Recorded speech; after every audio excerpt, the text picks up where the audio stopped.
Hello everyone and welcome back to Let's Play Sly Cooper and the Thievius Raccoonus. In the last time we started off the game and now time for our first real level. Better close those furnace doors. Jump and press the square button. That'll slam them shut.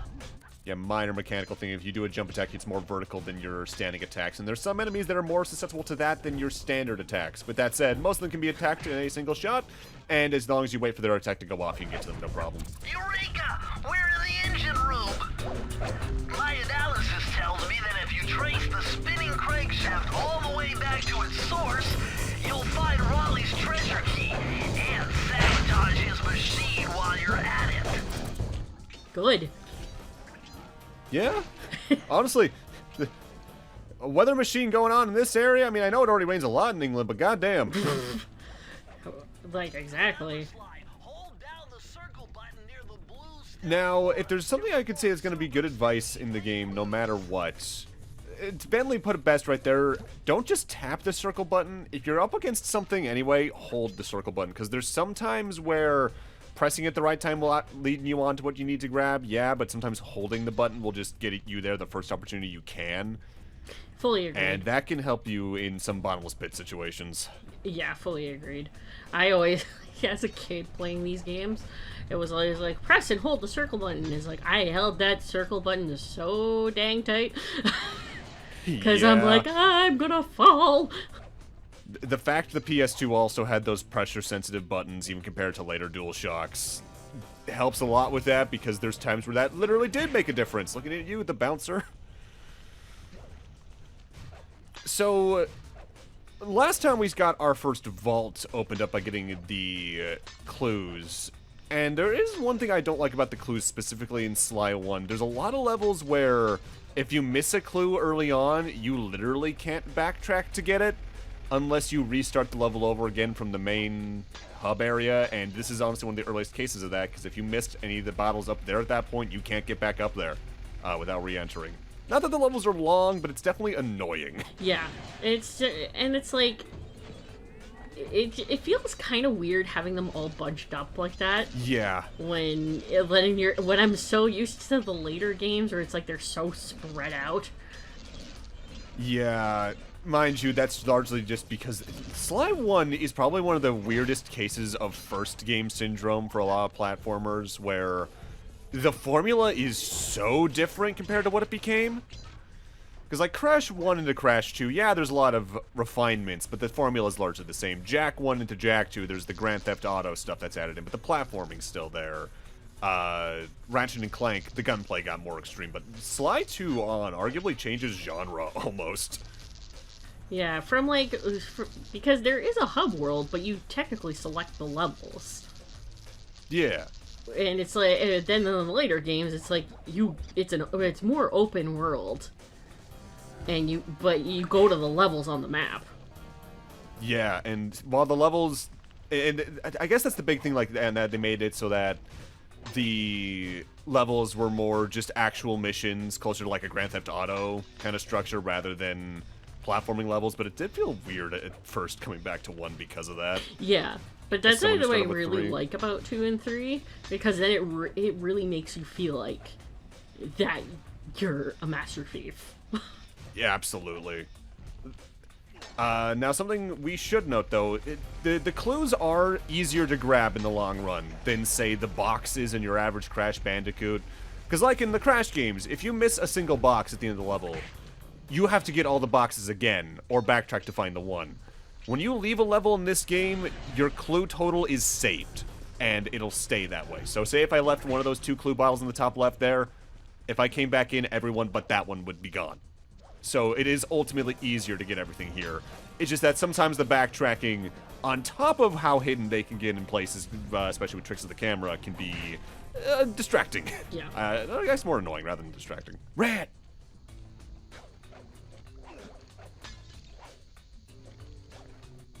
Sly 1, though, does a pretty good job at, by and large, having every level. While it uses a lot of the same mechanics, they'll usually do something unique with the visual identity of the world to make it feel different. Mm-hmm. Like, this level's big platform mechanic is a bunch of spinning platforms, which aren't that hard to get around, but there's times where Sly's somewhat limited jump can feel a little stressful on them. Yeah.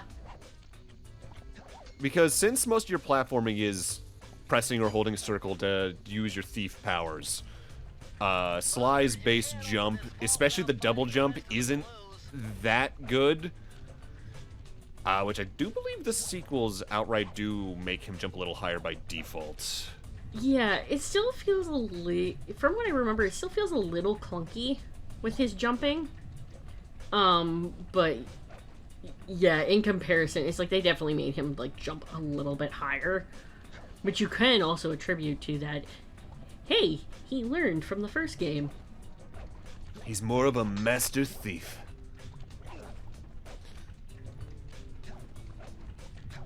Now, I forget, did we talk about the charms last time? You briefly mentioned it. Alright, so, yeah, because we got one at the very end of the last part on our way back. That's a magic charm. We mentioned last time that Sly is a 1 hit point wonder, I believe. And that's largely true throughout the game, but Lucky Charms act as sort of like sparks, actually, from Spyro. If you have a Lucky Charm, you can take an extra hit. You get Lucky Charms either by finding them placed in the level design, or every 100 coins will also give you one. I think you also might get one if you die in the section over and over again. And you can stack up to 2 of them. It starts at silver, but if you get another one, it turns to gold, and then you have 3 hit points, effectively.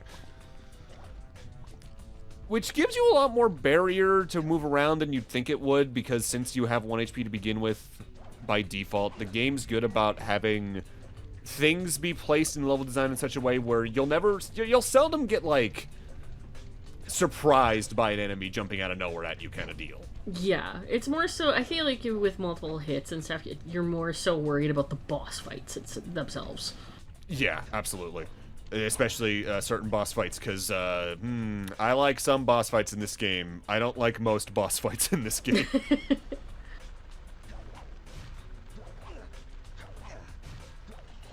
Sly's attack range when doing the jump attack can feel a little weird at points, because it feels like sometimes he reaches both too far and not far enough with it. Mm-hmm. But you're not using it too often, so it's not that big a deal.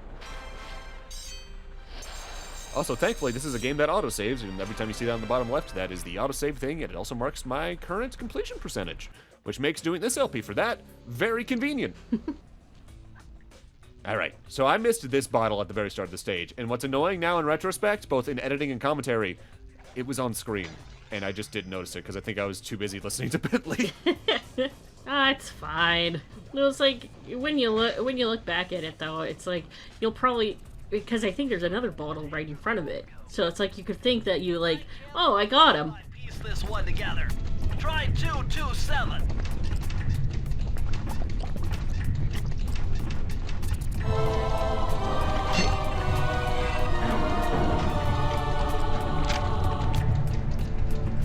Interesting. Old Sally Cooper's fast getaway raccoon roll. Stories claim she can move faster rolling than anyone else could on the run. Hold down the triangle button to use this move. Switch between your power-ups using L2 and R2. So while we get multiple abilities from the safes throughout the game, you can only actively have one equipped at a time, and you can scroll between it using the back shoulder buttons. It's a little awkward, and there are some that are just better than others, and now we just get to be Sonic the Hedgehog. Now we need a remix of some Sonic theme with like a Sly Cooper flair. Make it sound really like master thievery. Honestly, I could see SBO doing this stuff. Yeah, me too. Alright, time for a high-class heist. This is the first level I think I actually played in this world on my first playthrough.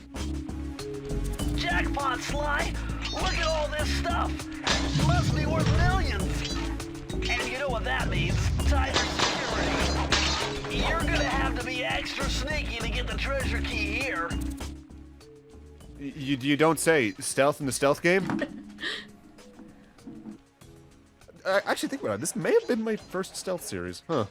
Also, you know what that means? Steal everything not nailed down. Yep.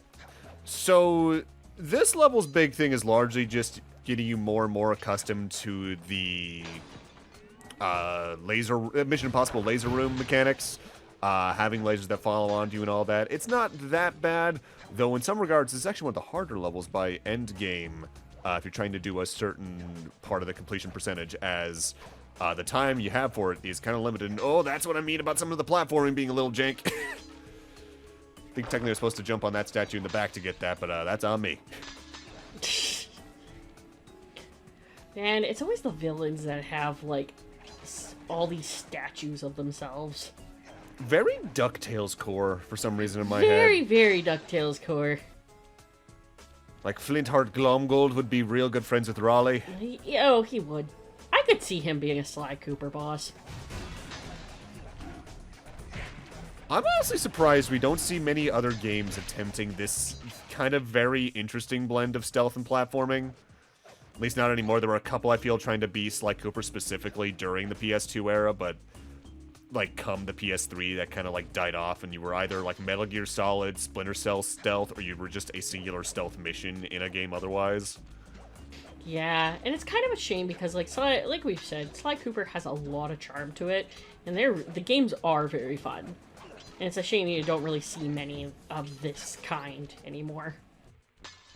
I'm trying to even think, what was the last time we actively saw Sly? Like, I'm trying to remember, was Sly 4 first, or was PlayStation All-Stars Battle Royale first? I think Sly 4 was first. That's really sad if your last thing was All-Stars Battle Royale. Ugh. Well, it's either... I think Sly 4 was announced before Battle Royale. Maybe I'll have to probably come in post and talk about the dates on that like I was during Ep.2, because I don't remember the exacts with that. Like, I think the last time he got referenced overall, though, I think he was referenced in Astro's Playroom on the PS5, which is the pack-in title with the console, and Ghost of Tsushima. There is a headband that references Sly hidden in a late-game area. Oh, that's cool.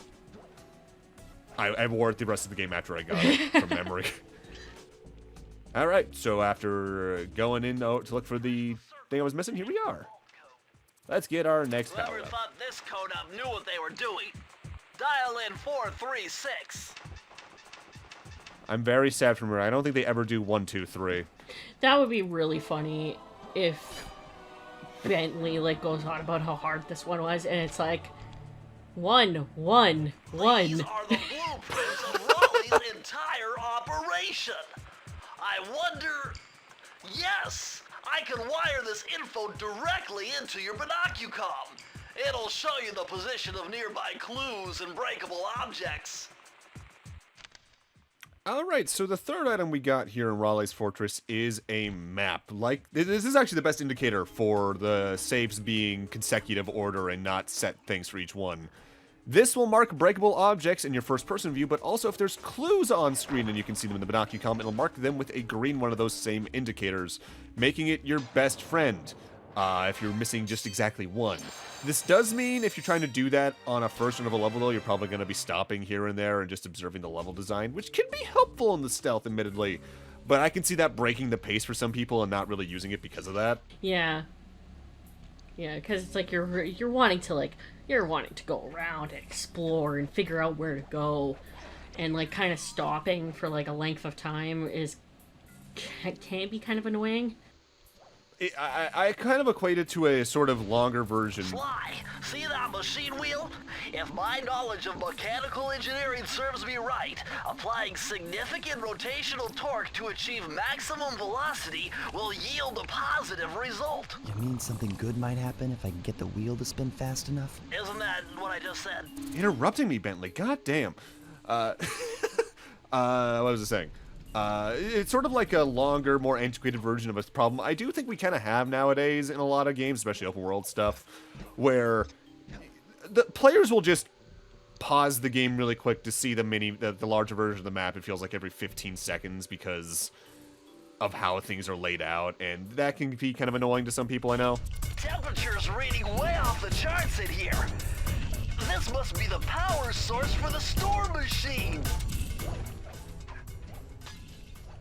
So this is one of the more annoying levels trying to get the completion in, because as you can see right there, the safe's right here at the start. They do that every now and then, but at least makes going back in to get it quick. Whew, you almost got fried there. Ugh, singed fur. Awful smell. Ugh. So, largely what Sly does for a lot of its platforming mechanics is, if they don't introduce a unique mechanic for the stage itself, they'll introduce a mechanic that influences the level design in some way. Like here we got the spinning wheel that we used to get up here. We're now going to use that to raise some platforms or spin some things around, then let momentum carry us all the way around. Every level, by and large, does have something unique to itself, be it visually or mechanically, that makes them at least all stand out from each other, even if they can kind of blend together visually. Which I appreciate, because sometimes I do feel platformers get to a point where, yeah, we have this many levels, but you're doing the same thing in each, and none of them really stand out from each other. Yeah. Yeah, like you said, it's like they blend together, but at least it does kind of split it up. Yeah, like, I think a case I was actually talking about that in another LP recently was when I did Wario Land, which is 40 levels. And while they have some unique stuff here and there, a lot of them you're doing the exact same stuff, and there's not a lot around that, albeit there is technical limitations in the time to keep in mind, given that was the first game Wario got to himself anyway.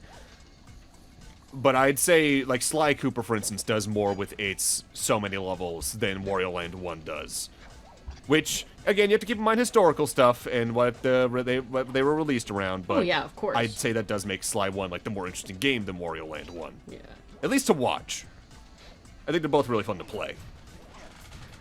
Well, yeah, and it's like, and then with the later games, adding in Bentley and Murray as playable also really differentiates the levels. Yeah, I think that was probably the hardest thing for me to adjust with Sly 1 coming back to it. And obviously we're getting ahead of ourselves, but yeah. Like, starting with Sly 3 and getting all those characters that are unique, even if some of them only get like 1 or 2 missions. And then coming back to Sly 1 like, oh, it's all Sly? I mean, neat, but... oh. I know, it's like... But it's like, it makes a lot of sense to have Bentley and Murray playable, just because of how important they are to Sly. Yeah. And that just made for, like, yeah, sure, some of the levels could be annoying, but it's still, like, it still differentiated them a lot, and it's kind of made for, like, it made it for a pretty fun time, I think. Something I've actually not looked into, so I'm probably going to try to, between, like, this session's videos and the next session, or maybe for post-script future me, I'm actually not really sure about the development of this game behind the scenes, besides some of the commercial stuff. So I'm not even sure, like, what their original scope was on all that. I think I need to do some research on that, probably. Oh, that'd be fascinating. That'd be really cool. That'd be fascinating. Like, largely, like, I know more behind the scenes developmentally for the other Sony platformers than I think I do Sly. Like, I know more about Ratchet and Clank and Jak and Daxter than this. I'm unbeatable! No code can stand before me! It's got to be 579!